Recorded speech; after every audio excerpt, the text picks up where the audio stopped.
Energy tech doesn't move forward alone, and neither should you. Energy Tech Cypher brings together the founders, investors, operators, and corporates shaping what's next. From innovation trends to data-driven insights, this is where the ecosystem connects, collaborates, and moves. Find your place in the ecosystem at energytechcypher.com. That's Cypher as in CYPHER, where we bring the community together online and in person. Hi, everyone. Welcome back to the show. And today I'm really excited to have with me Dana Vazquez, and she is the Chief Commercial Officer at Co Flux Purification. And Dana, I've actually seen for the first time, I saw her at RBPC with a different water purification company. And but over time now, she is part of Co Flux and addressing one of a big challenge in our water industry today is PFAS, which is everywhere. And we were just talking about how almost 90% of us have PFAS in our blood. So addressing a very important problem. So really excited to have you here and learn more about Co Flux Purification. Yeah, thank you. I'm so excited to be here and always excited to talk about what Co Flux is doing and the massive problem we're trying to solve. Yeah, so let's start by talking a little bit more about painting the picture about the problem. Yeah. So for those of you that are not familiar with PFAS, PFAS is a chemical that was created in the 70s and it's incredibly useful. We use it in a lot of things to provide coating, to provide protection, and it's used in products, everything from plastics and coffee cups to medical devices to clothing. So think about like a stain-resistant piece of clothing or fabric. The reason that the stain doesn't penetrate is because PFAS is coating that product and providing a barrier.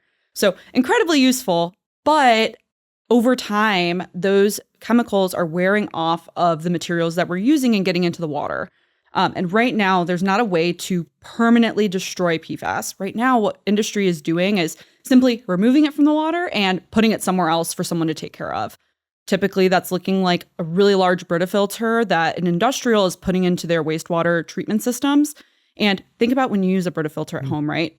You, after 3 months, take said Brita filter out of your pitcher and you put it in the trash. So it's just getting it moved to a landfill. And it's the same thing with industrials right now.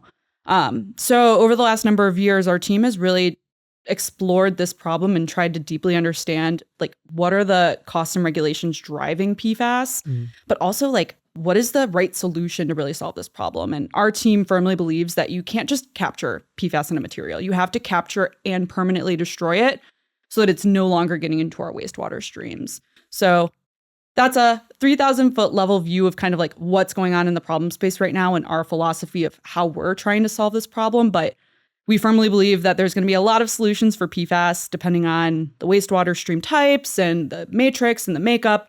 So we're just going to be one of many hopeful solutions that will solve this really massive problem. Yeah, and remind me, like, is Teflon PFAS? Yeah, Teflon is kind of like a brand of PFAS you can think of. Yeah. So yeah, that's a great example when you're using Teflon pans and the flakes start coming up in your food because you've worn off the you've coating. been at my house and my mom's house for sure. It sounds like, So it's like when that coating starts to come up, Yeah. that is what you're putting inside of your body in a way. And that's just the visible coating. Yeah. Like think about the chemicals that are cooking off when the heat gets too high on that pan. Yeah, so I have a bird at home. So they say actually if you have a bird, you're not supposed to have Teflon because they will die when the off gas comes off. And so we keep it on the, like, we just don't have it in the house. Yeah, and I think a lot of times people, and I love this analogy, and my co-founder Jeremy loves to use this analogy, and I thought this was really powerful, but like think of an Olympic-sized swimming pool. So like for scale, we're sitting at this really large table. Think that this thing is full of water. A single drop of PFAS contaminates the entire thing to like at catastrophic levels. So it takes a very small amount of PFAS to contaminate a very large source. So it totally makes sense to me why, you know, your bird would be They're harmed. also just very sensitive. So yeah. No, I think the first time I learned about PFAS was in college. And I remember one of the kids on our motorsports team was just he had just watched a documentary or something. Oh yeah. And he had like thrown out all his, and he lived off campus. He threw out all his pots and pans. And he was like, we don't do any of this in this house. But I hate having to scrub my stainless steel pots now. I know. And it's hard to cook. Like, you have to figure out how to cook on stainless steel. You have to put more oil. Like, And we're like, what is this thing? Why is he so? He was obsessed. But I think he was on the front end of understanding kind of that it's permanent, right? Yeah. In terms of a plastic, and I think there's a certain magic to PFAS where it's just like this really strong plastic bond, and it makes it really good for a lot of things. But there are unintended consequences, which, it's like a lot of things we learn about. We only learn later that they're good for one thing, but bad for something else. Definitely. And I think people continue to be surprised on like where it shows up. Yeah. Like my co-founder, Alec, he was getting a new raincoat, and he went out of his way to go find a PFAS-free raincoat option, because he knows that the reason that things like umbrellas and raincoats work so well is because the PFAS is sloughing off the water as it hits your coat, right? So it truly is in everything. Yeah. So tell us about, your background, being an environmental consultant before this, and how you stumbled on this problem and this team, and why you decided that this was a team that you were going to join. Yeah, so I've always been really deeply motivated by environmental issues. So when I joined, I was at ERM, which is a large global environmental consulting firm. And I was more on the strategy side, but I kind of specialized in both medical devices and chemicals were like my main clients. So I got to know the PFAS space very well, because medical devices use a lot of PFAS as a protective coating, in their devices. And then chemicals are producing the PFAS. So I was constantly working with them on their environmental strategies, their stakeholder communication strategies of how do you tell your customers that you're using or trying not to use anymore this chemical. So I was pretty intimately familiar with the problem from a customer perspective. But I had never really explored what solving that problem would look like. So when I decided to go back for my MBA, I was pretty open to entrepreneurship. I would say I'm a blank slate. But Rice University and the Rice Business School is really well known for entrepreneurship. We've been ranked #1 for a number of years at this point. The team is doing great stuff. So I definitely came in with an open mind, and through building relationships with people at the Lilly Lab and the Rice Alliance, I got brought into the entrepreneurship circle here in Houston, and ultimately got introduced to both Jeremy and Alec through Kyle Judah, who runs the Lilly Lab at Rice University. And when I had met Jeremy, I think we really grounded our initial working relationship and bond in our shared passion for solving a really big environmental problem. And that's always been something that's driven me and motivated me. And when I heard him talk about, his personal passion of not just wanting to build something in the lab that solved this problem, but get it to scale so that we could help millions of people around the world, I was like, that's the kind of person I want to work with to solve this problem. And when he brought Alec into the fold to meet me for the first time, I was like, oh, this is really fun. We all are quite different. If you ever meet any of us individually, you'll be like, oh, that's really interesting. Like, they have this one unique quality. And then you see us all come together and you're like, whoa, you have me, who's very business minded, very type A. I would say Alec is pie in the sky, very innovative, very big picture. Then you have Jeremy, who I would say is very scientific, methods and methodology driven, which is really interesting. So when you bring the three of us together, it's kind of this trifecta. And I think I identified that from the beginning as an opportunity, because building a team is one of the most important aspects of being able to get something like this into the world. Yeah, so talk to us about that journey of building that team. Talk to us a little bit about the technology that you have at Co Flux and how it's actually solving the problem. Yeah, so Jeremy and Alec both were at Rice for their PhDs in material sciences. So I came into the picture probably about 2 to 3 years into the development of the technology that is now Co Flux technology. So Alec and Jeremy were working on this problem way before I had even entered the picture. And when I had joined, they had this big idea to scale up and to do all these big things. And like many entrepreneurs, the initial deck, we were looking at it the other week because someone was asking, how did this thing evolve? And I was looking at our initial prototyping and what we thought the product would look like. And I'm like, whoa, it has changed so much. But there was an idea. There was an idea of what this could look like. So what Jeremy and Alec have actually done is create a material. It's called a covalent organic framework. And you can think of it as an absorbent material. I like to think of it as a spongy material. It's very absorbent and it sucks in the PFAS. And you can actually tune this material to be, more friendly to certain types of chemicals. So we're starting with PFAS because it's the most pervasive, but over time, we're hoping to continue to build in, different ways to solve other chemicals or other pharmaceuticals and things like that. But when it is a catalyst, so when you're putting it in our system and it's interacting with the PFAS, it's absorbing it. So it's doing that first step of capture. And then there's a UV light down the middle of this tube. And the UV light actually starts a reaction that is breaking down that CF bond of the PFAS. So that incredibly strong bond that makes it really useful, we're actually breaking that down so that it is no longer PFAS in its current form. And that means that the water that's coming out of the system no longer has PFAS. It just has carbon dioxide and fluoride, which if you go and test any normal water source, you're going to find that. So that's good.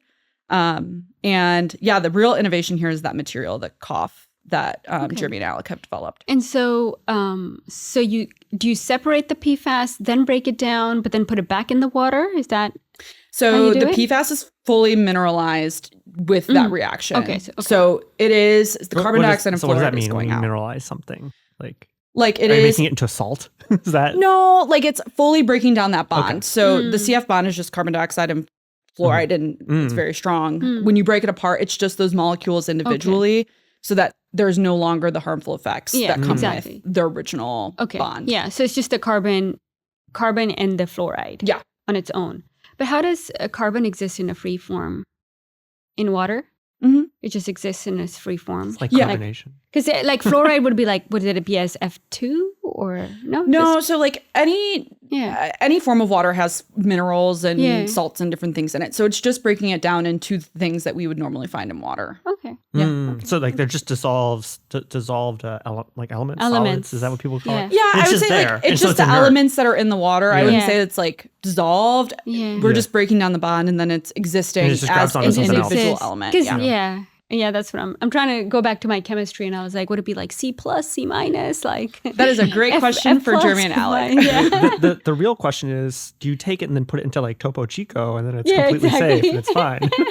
I pay for that mineralized water. Well, and it's something that people are asking, like, can you just drink the water that comes out of the machine? And we would say no, that's probably not safe, but it would be safe for discharge and like it becomes gray water, waste stream. That exactly. It's much easier to clean up and solve. And there's I forget who told me, but there's no solution like dilution to water issues. Exactly. No, that's exactly it. And right now, I think a lot of customers are worried about the liability that comes with having high concentrations of harmful chemicals in the water. So what we're doing is we're bringing the PFAS down to non-detect, which means that it is no longer able to be found in the water at the level that it's at. So then it becomes, not only mineralized, but we're measuring the fluoride that's coming out. So as long as the fluoride's increasing, that means the PFAS is getting removed. Okay. Amazing. And so at what scale are you doing that process today? Yeah, so over the last number of years, the team has continued to scale up and experiment. Actually, the last 2 weeks, we have been in, I say we, Jeremy, Alec, and our employee number one, his name is Andrew, have been building the actual first skid that will go into the field on August 17th. So like we are actively building the first full-size prototype and getting ready to deploy that with a partner. Good. And how much water, how much PFAS? Do you measure by PFAS or water? I guess gallons of water? Or? So we do gallons of water. The system is a 5-gallon system. And ultimately, it'll be appropriate for like the size of a small wastewater stream. So we're implementing at a wastewater well. So it's pretty small, but we believe proof of concept, right? Yeah, and it'll give us a lot of the foundational data. Right now, a lot of the questions that we're getting from community customers, people who are interested in working with us, is like, okay, great, you built this thing. How does it actually work against real world conditions? So when you're trying to add it to a treatment stream, when you're doing it on real world water in the field. So we're really using this as an opportunity to gather as much data as possible so that we can start answering some of those questions in a real world application. And just for perspective, you said was it 5 gallons an hour or 5 gallons a day? So it's 5 gallons a minute. That's pretty. Yeah, that's pretty substantial. Yeah. And if I were to think about a small factory that maybe has a wastewater stream, I mean, how many gallons per minute are we usually talking about? If you had to like pick one, is that 10,000 gallons? Is it 10 gallons? I think. So you get it's a pretty wide scale. So you get like municipalities, they're going to be doing like millions of gallons a day. And then you're going to get the like mid-sized industrials. They're probably more around thousands of gallons a day. And then it gets smaller and smaller. So the scale up from where you are today is you're probably gonna have to go up. Is it like 10 times, 50 times? Yeah, we'll probably have to go up about like 5 to 10 times. But the cool thing with our technology is that you can stack our units in concert to process as much water as you need. Yeah. And that's really important because we've heard from a lot of customers, like for the Brita filters that I was describing at the beginning, you have to build out a whole new warehouse and space to house those things. They're huge. They're the size of like semi-trucks. And our skid, as it stands right now, can fit on a trailer that hooks up to a pickup truck. So it's quite small. So our goal is to stay modular so that people can really customize how many units they need based on the amount of water they're treating. And then on top of that, you said it earlier, dilution is our friend in water treatment. And we also don't want to treat every single thing that's coming out of the plant. We want to treat the concentrated waste streams that are being contaminated because it's going to be really expensive to treat every single thing that's coming out of an industrial site, right? So if we know that there's a process that's resulting in PFAS contaminated water, we want to focus on treating that waste stream or things that are coming off that waste stream compared to like all of the water for that facility. So staying modular and staying in that smaller scale is going to help us solve that problem for that customer because right now they don't feel like they're being catered to with the warehouse-sized solutions that are currently on the market. So what is the current policy today in the U.S. and in other parts of the world when it comes to PFAS? Yeah, so I would say the U.S. is probably the furthest along as far as policy when it comes to PFAS. People are usually quite surprised to find that out. Have you been to Texas? I mean, I thought we dismantled. I thought we dismantled EPA. So I think on the global scale, PFAS is being recognized and being explored. So in places like France, it's being banned in things like makeup. But they're not putting in regulation on how to treat PFAS that's in the water. It's just that it's banned. It's just that it's banned. Okay. So they're interested in PFAS, but they're more worried about like aging infrastructure, phosphorus in water. And Jeremy Alec and I have spent a lot of time going to conferences in places like Germany and the UK to learn more about their water systems because it's very different than here. But ultimately, we were very surprised to find out that the US is much further ahead when it comes to our PFAS regulation. And in the US, it's quite complex. You have federal regulation, which is trying to get municipalities to both measure and treat for PFAS. That has a lot of push and pull, especially with people not wanting to pay and then polluters not wanting to pay. So it's a lot of questions of like, who's going to solve this problem on the federal level. The really cool thing about PFAS and what we see as a really big opportunity is actually the state level regulations. So in states like Minnesota, they have really strict PFAS regulations in place, or North Carolina. And they have to, treat and measure PFAS based on the state specific levels and guidelines that they have. So there's also state level opportunity. So that's at kind of like a large level. But what we really see is the like pinpoint to where we can solve the problem is the liability issue. So there are companies like Chemours and 3M that have faced some of the largest lawsuits in U.S. history because of PFAS.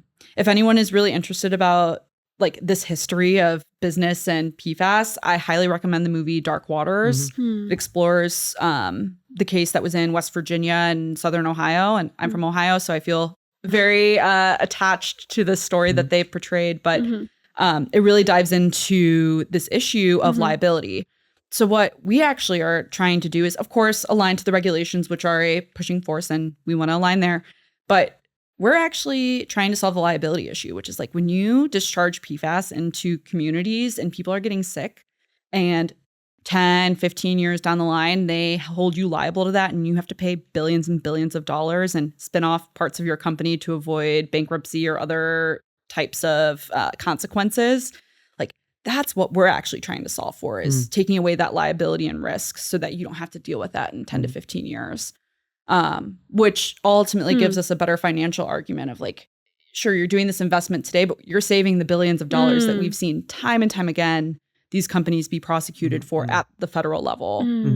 So that's kind of your business case is how you're selling it to them when you're going to these companies, that the reason for you to do this is that there's going to be liability in the future, even if there is no liability today, depending on the regulation where you're at, what state you're in. I would say highly dependent on regulations. Again, if you're in Minnesota, I'm going to rely on the the regulations. Yeah. And say, you need to do this because of federal regulations. And of course, the liability is a part of that. But every company is trying to reduce risk. And we're seeing an increased focus on PFAS as a risk driver and a cost driver, because in the long term, it's going to cost them a lot of money to solve this. And maybe another way to think about it is like regulation gives us a standard, right? But the reality, and I think what kind of comes out of the Dark Waters movie is, if you're still causing direct harm to people, it doesn't matter what the regulations are. People are still hurt. And you know, you don't want to be that company. You don't want to be the one who and I think in some ways people didn't know.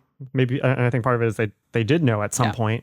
And you don't want to be in a position where we do know now that this is a risk. And just because you're not regulated doesn't mean you're not liable. And I think that's the points we're getting to, right? Yeah. So, and again, the regulations are important. And Co Flux, our team does a lot of research and digging and conversation with like people who are in the policy to really understand where we need to be playing.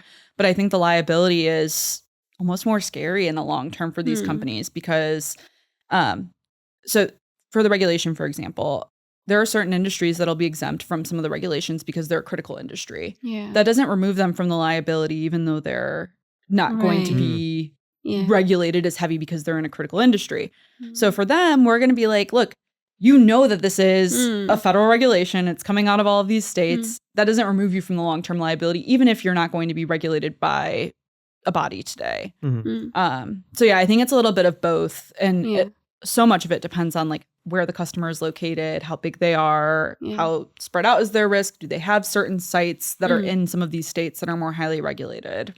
So in states like Minnesota and North Carolina, where they have these regulations, I guess the industry is using the current solution, which is like something like the Brita filter, right? Yeah. But they're not doing anything about the PFAS. They're just removing it. Correct. Yeah. So right now, the only way that, and there are some novel solutions. So Co Flux has one solution, but there are other startups or small companies that are exploring ways to destroy PFAS. From what we're seeing, we're the only one that can do both in one step. So all the other destruction solutions require a concentration or a capture step, and then they will destroy.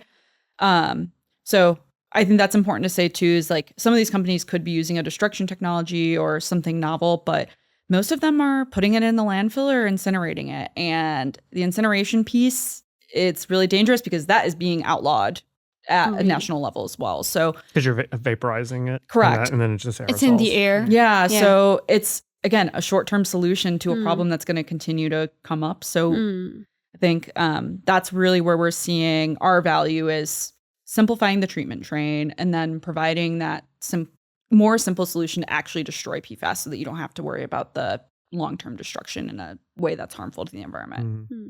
So the home filters that we have on our waters, do they take away PFAS?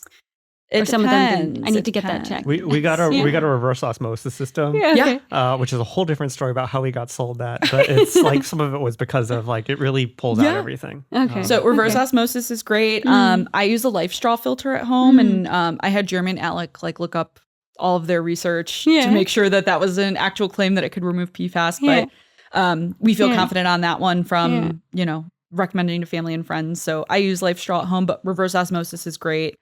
There are some other solutions that are good for at-home use too, but I think for the destruction piece, it's really expensive. So I often get friends who will be like, oh, tell me about your business. Wait, I want that in my house. And I'm like, so this is for like industrial scale because it's really expensive to solve and, it's not going to be commercially viable to sell to direct consumer. Yeah. So we get that question a lot, especially when we're talking to our like friends and family. They'll be like, but I want it at home. Thanks for listening. If you're fundraising now or know someone who is, I want to tell you about Saffron, our investor relationship management product for energy tech founders. Think of it as a CRM built for energy fundraising. Use our recommendation engine to find the right investors faster and then track every conversation and stay connected through your raise. There's a free tier, so you can start today at no cost. That's CEPHYRON.com. Now, thanks, and back to the show. I've seen a couple of solutions for PFAS being positioned as atmospheric water generation companies as like a way to get around it, because then you're just pulling out of the air, and the assumption is there's less PFAS.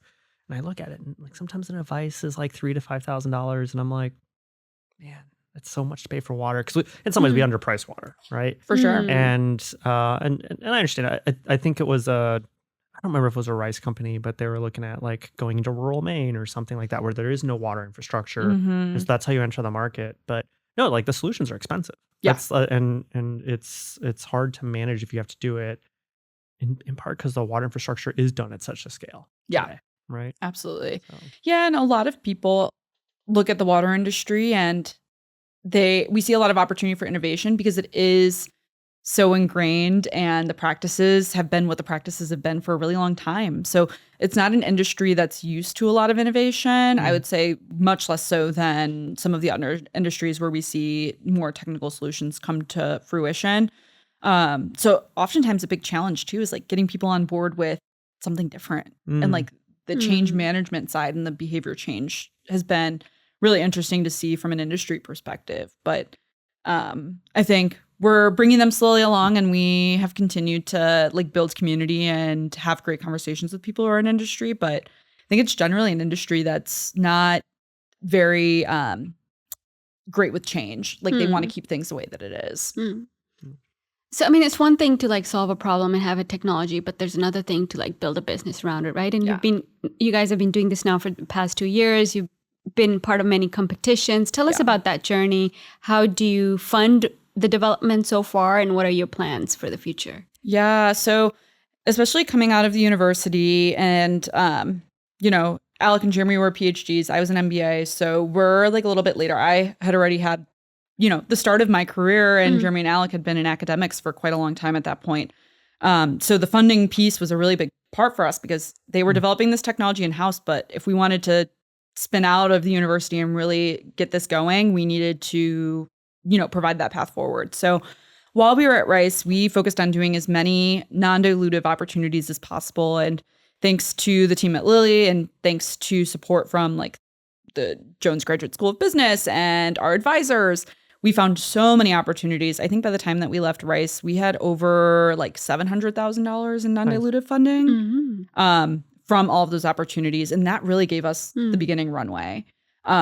So after I had graduated and after Alec had graduated, Jeremy still had another year. So we actually were working out of the Rice Nexus. And through our relationship with the innovation team at Rice, we were able to utilize that space to build the business foundation while Jeremy continued to build the technology, which I think was really important. I think a lot of founders come out of school and they have a lot of momentum, but bridging that into something that's really foundational is hard. So having a space like the Nexus and having support from organizations like Lilly, and Alec was an Activate fellow, so having support from additional, resources that give us expertise and give us dollars at the end of the day was critical to that bridge.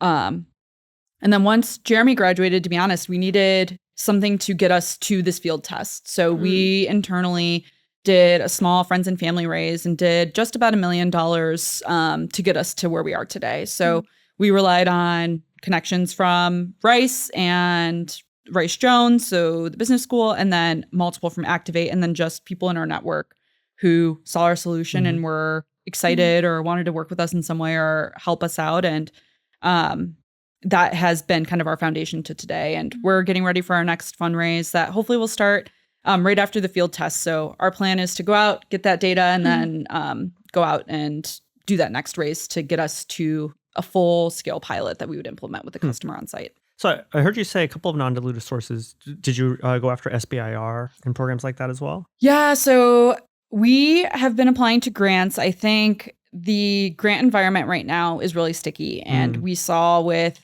the shutdowns. Sticky as in not good? Yes. Okay. Sticky as in it's molasses and we're like crawling through the trenches to figure it out. There was a period last year where it was like, is DOE even answering requests, right? So yeah. So we have we've continued to apply for a number of grants. So SBIR, we just submitted a number of proposals with some other agencies. We actually were successful in getting a small grant from the USDA to do tests on farm water and rural wastewater for PFAS. And we've finished that engagement and it went really successfully. We got a number of rural wastewater samples and the technology proved to be very resilient, even with all of the fun stuff that comes in rural wastewater. And we are looking forward to a phase 2. We've submitted that. And we are going to continue to have grants as a part of our strategy. But I think given the general geopolitical and political nature of both water, energy, and generally small business that is working at that intersection, we're trying to be as proactive as possible to get both non-dilutive funding from things like grants and then also be proactive in our dilutive funding, which would be, traditional fundraising. Good.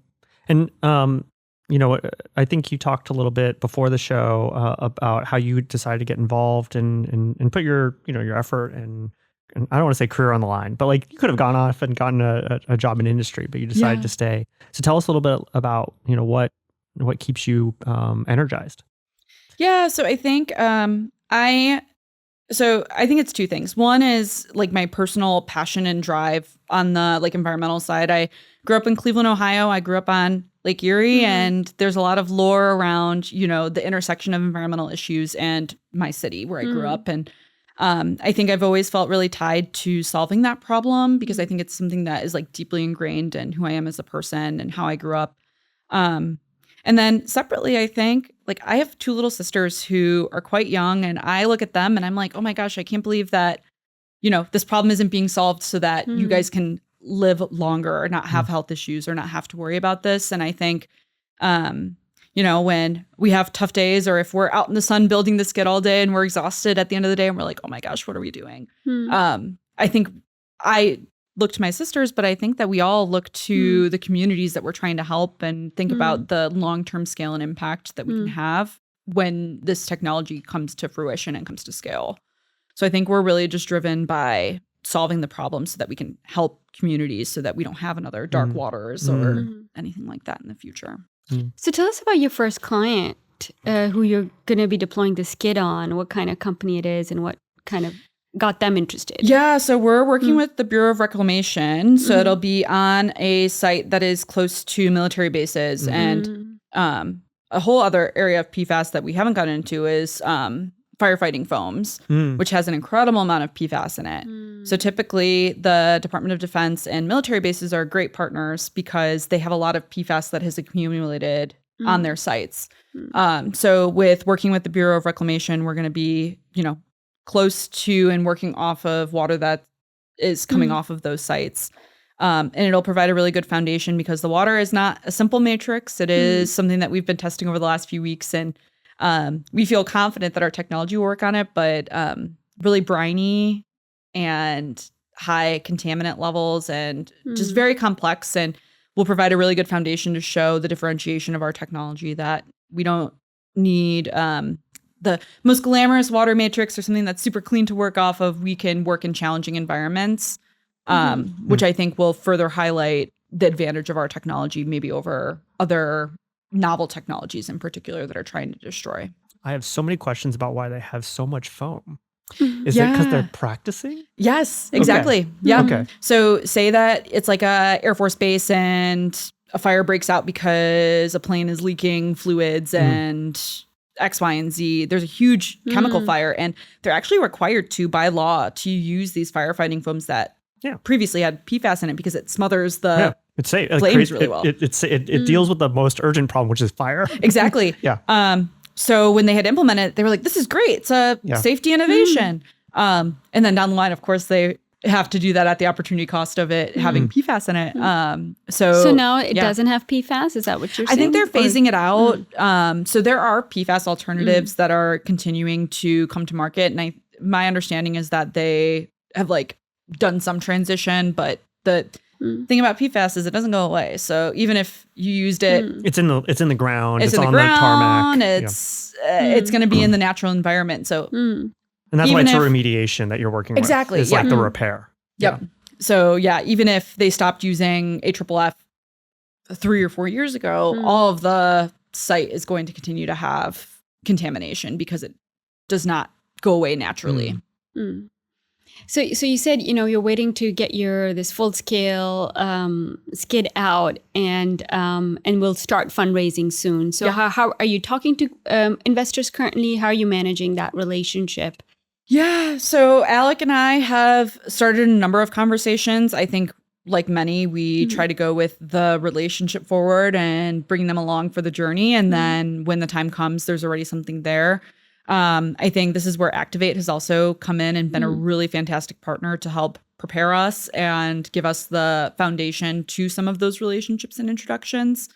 But yeah, we've had a number of conversations over the last few months and really trying to show our progress and how quickly we're moving from, working with a consultant to design the actual skid and blueprint. And then to last week, like having Jeremy and Alec and our team on the trailer, like bolting it into the physical trailer and putting up the walls and putting in all of the electronics and tubing.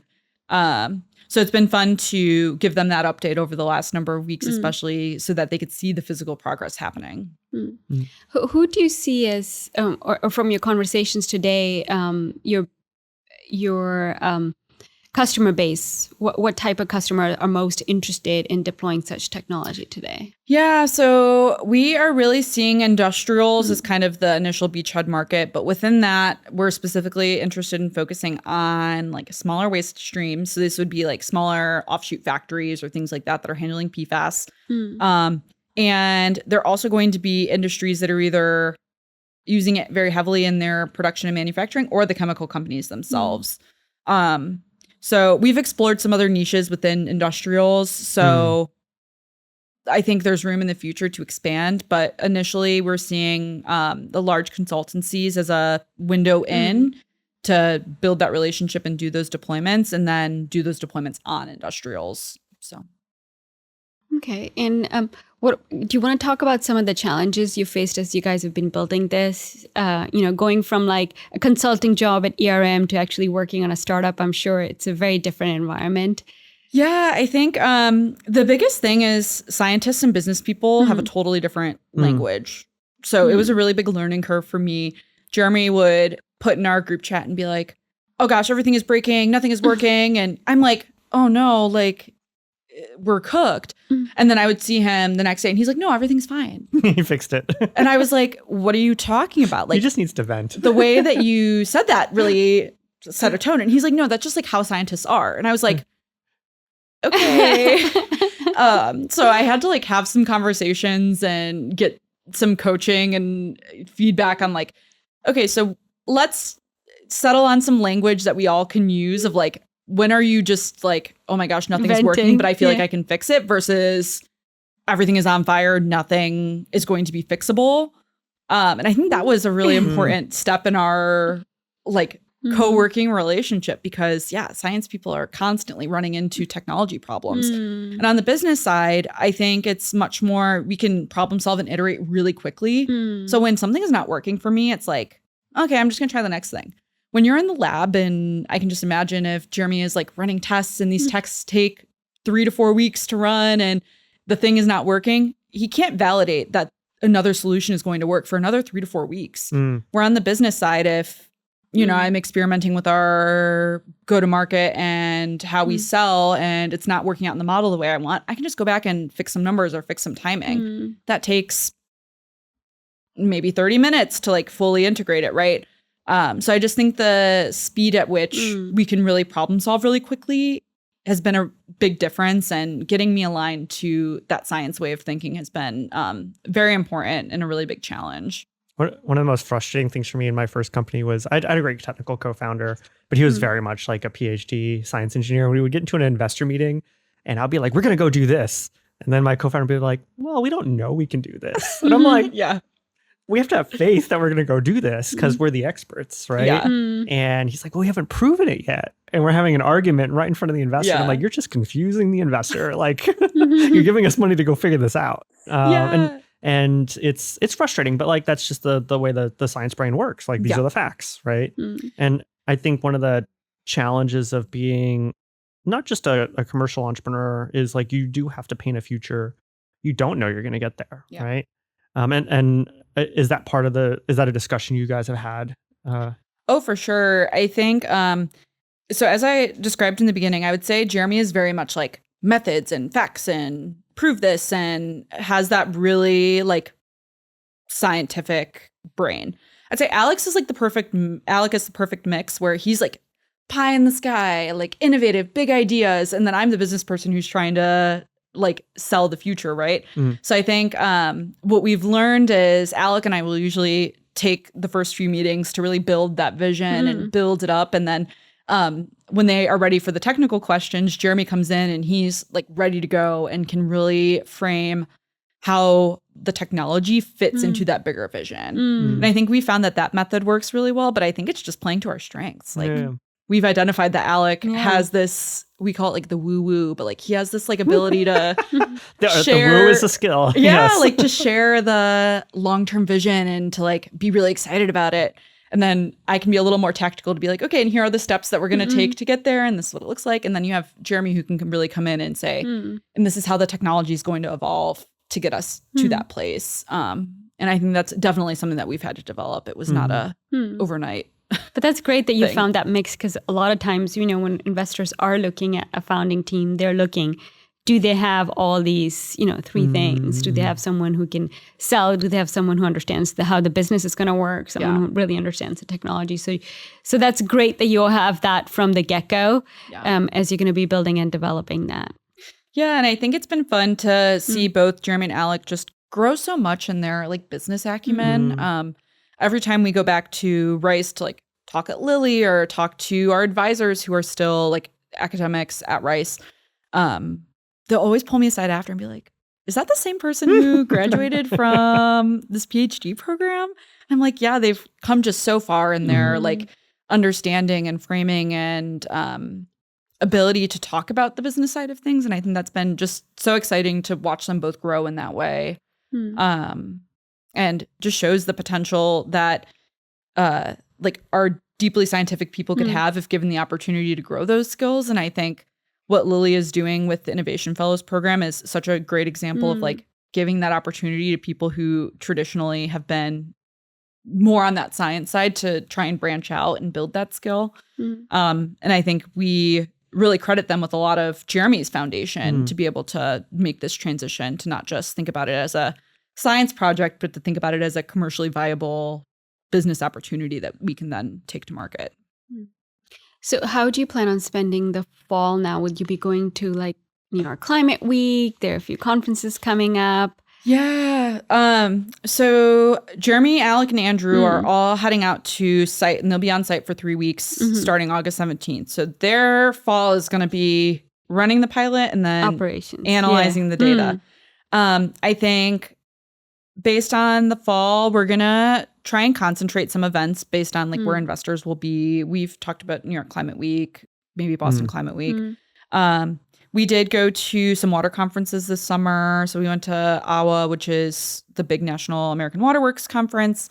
And we typically go to WEFTech as well. So some of it will depend on timing, especially with grants and other opportunities that we're going to have to balance. But we see them as really pivotal opportunities to connect with customers in person. Even just going to AWA, we got some water samples like from people who came up and were like, oh, what are you guys building? Did they just like pull it out of their pocket and they're like, here's this? I wish it was that simple. No, they come up to our table and they're like, what are you doing? And then we explain and they're like, oh, we could send you some water. To you. Yeah. And then we have to like send them a huge jug and it's a whole thing back and forth. But having those real world water samples is really important because we can't just use tap water and spike it for every single test. We want to have industrial wastewater so that we can there's all this other stuff in it. The real conditions. Exactly. Yeah. So having partners who are willing to work with us on getting some of those samples is incredibly important because otherwise we don't have any way to prove even at the lab scale that we can treat this water. So even those little engagements coming from in-person events and things like that is really important. But yeah, I think we're really heads down focused on the field test and getting all of our data in, and then the fundraise and doing what we need to do to build those relationships. Oh, that's great. Is anything you would, any call to action for our audience, any way they can help you or reach out to you? Yeah, so I think at this point, we're definitely always looking for partners and people who are interested in testing their industrial wastewater. So if you are in industry and you have wastewater and you're like, we'd be interested in running some tests and seeing what's there. We would love to work with partners, especially in the Houston area, on treatability studies or water studies. So please reach out. Our email is on our website, but it's info@cofluxpurification.com. And I think besides that, just continuing to talk about the water issues that our communities are facing and continuing to get the word out is so important. It makes such a big difference when we can spark up a conversation and be like, so what do you know about PFAS? And having someone even understand, oh, Teflon, that makes a really big difference in how we can connect and, get the word out about our solution. How do you detect PFAS today? Like, do you have to like send it to a titration shop, or do you have like a little widget you can like spectromically measure stuff? Yeah. It's so interesting you asked that. I think it's a whole problem in itself, and there are startups that are trying to solve that problem, because today we don't really have the analytical equipment to test PFAS at the levels needed to even meet some of the regulations. So once it gets down to a certain level, we can't even measure at scale how many PPT there are per... And PPT is like parts per trillion? Parts per trillion, yeah. Okay. So the analytics is like a whole separate challenge that we face, multiple other companies face. It's why innovating in the water space is so expensive, especially for PFAS, because there's only like a few ways to analyze this data, and they're very expensive. So luckily, through our partnership with Rice and having advisors on our board and continuing to work with the university, we use some of their technology, but even that only gets you to a certain level before you then have to send it out. And the university doesn't like super icky water because they don't want it like gunking up their machines. So there are certain types of water that sure we could run it on the technology at Rice, but we're not going to do that. So we're going to send it to someone who knows how to handle, the icky water. Okay. But yeah, it is a huge challenge for people who are trying to innovate in the water space, specifically in PFAS. Okay. Awesome. Yeah. Good. Well, we'll have people reach out and they know where to find you. I assume you're still at the Nexus at the Ion? So we are no longer at the Nexus. We actually spun out and we have our own lab space in Stafford. So I don't know where that is. Close to Sugarland, isn't it? Very close to Sugarland. So we are there now, but you can always see us at like Rice events and always out and about. We try to stay very connected in the community and try to spend as much time with other entrepreneurs who are interested in, starting their own journey or collaborating with people who are in the middle of theirs. So yeah, if you ever see me or Alec or Jeremy at an event, we would love to chat with you more about what Co Flux is doing. Sounds good. Awesome. Thanks for joining. Yeah, thank you.